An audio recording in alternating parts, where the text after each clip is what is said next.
Písal som tieto slova ako román bez bodky. Škrtal som, menil verše, inšpiroval cez fotky. Chcel som nájsť správne slova, čo povedia ti toho viac. Hladný po tvojej láske ako vlk vyjúci na mesiac. Vidím ťa každý deň a viem, že doma mám to šťastie. S tebou sa menia aj daždivé dni na lepšie, krajšie. Príbeh jak z knihy, ktorý napísal asi sám osud. Či to má svoj happy end, v to dúfam, veď to sama posúď. Zo všetkých ciest si bola ty tá pravá. S tebou je aj ticho hudba, ktorá hrá nám. Ty si môj dôvod, prečo ráno vstávam. Keď ťa vidím s našim synom, viem, že si tá pravá. Zo všetkých ciest si bola ty tá pravá. S tebou je aj ticho hudba, ktorá hrá nám.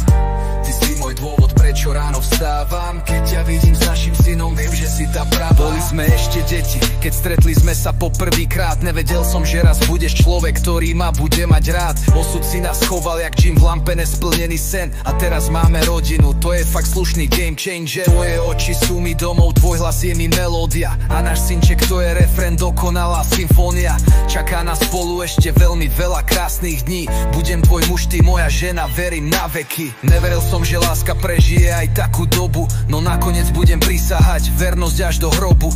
Deti naše raz odrastú, no vieš čo nám tu zostane. Naša láska, vernosť a smiech baviť nás neprestane. Tak ďakujem ti za to všetko, čo pre nás robíš potichu. Dávaš teplo nášmu domu bez poriadneho oddychu.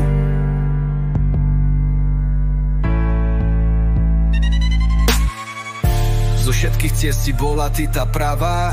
S tebou je aj ticho hudba, ktorá hrá nám.